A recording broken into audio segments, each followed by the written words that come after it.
You got to get up and say, I want to be a champion. And I do whatever it takes.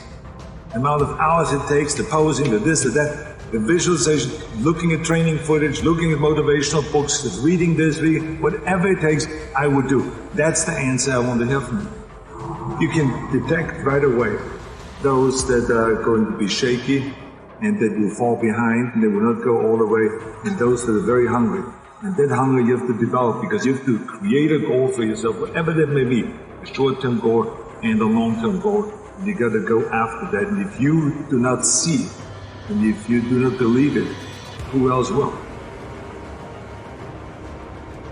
Everyone has a problem with time. But the day is 24 hours, and we sleep 6.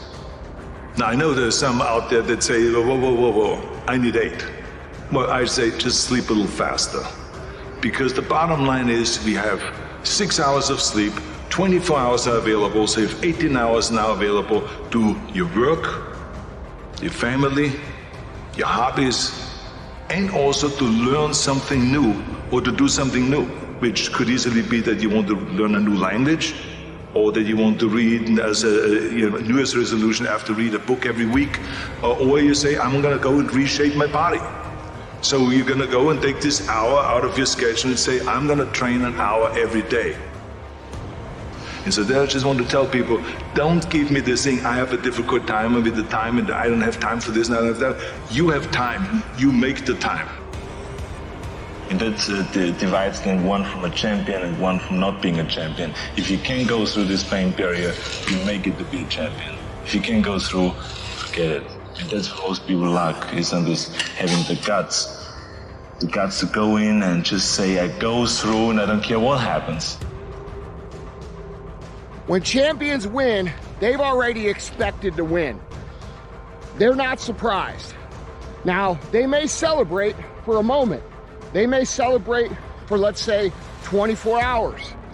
But after that time is up, they're going to evaluate what they did wrong during their win, okay? What did I do wrong? What could I do better? What fundamentals did I fuck up on?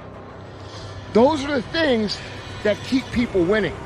An average person will win and they will celebrate that shit for the next 20 fucking years.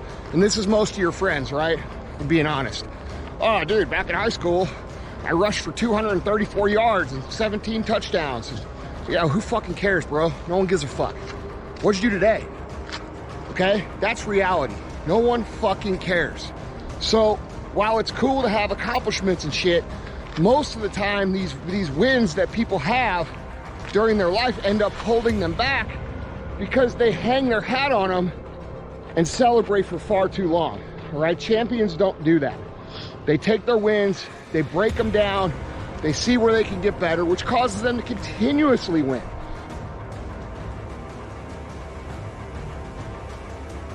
I think it's the most important thing that we have a very clear vision of where we go, a goal, where do we go? Because you can have the best ship in the world, you can have the best cruise liner, but if the captain does not know where to go, that ship will drift around the world and out there at sea and will never end up anywhere. And this is exactly the way it is in real life. If you don't have a goal, if you don't have a vision, you just drift around. You're not going to be happy.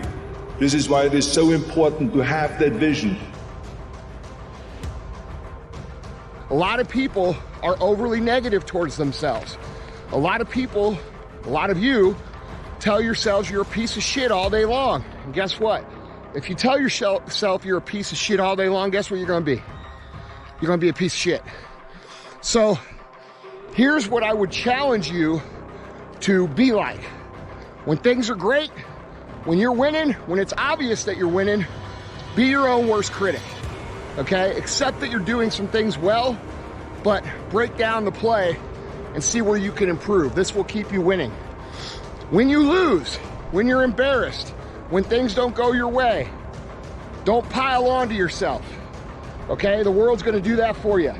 The world's gonna let you know how big of a fuck up you are, trust me. And the thing is, you have to be the person that's in your corner at that time saying, no, motherfucker, that was just a lesson. I learned my lesson. I'm gonna get up today and I'm getting back to work. If you think that you're gonna go and accomplish something really special and be the best in anything in the world, and you think you can do it without working, you make a big mistake. Because no matter what I did, if it was in bodybuilding or in acting or if it was in the political arena, it always took a lot of work.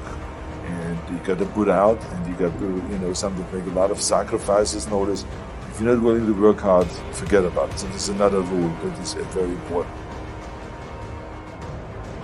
Don't be afraid to fail.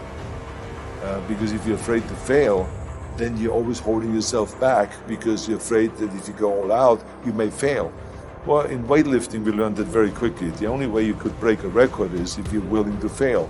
That's when you put on more weight, you try it, sometimes you will not be able to lift it, which has happened to me many times, but eventually, when you train hard enough, you will lift it.